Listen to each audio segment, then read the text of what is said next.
Attention Harley owners, please pay attention to this. They're just trying to get rid of your history.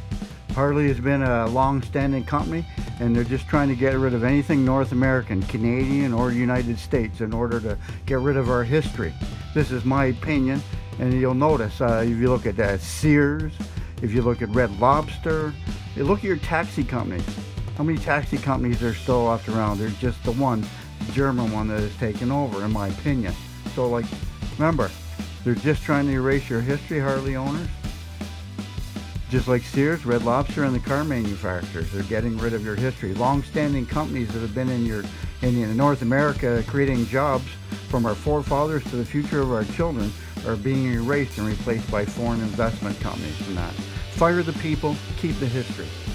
Get rid of the people, keep the history. These are long-standing companies that deserve to stand around long, not replaced by some foreign investment company. Thank you for your time. I appreciate it.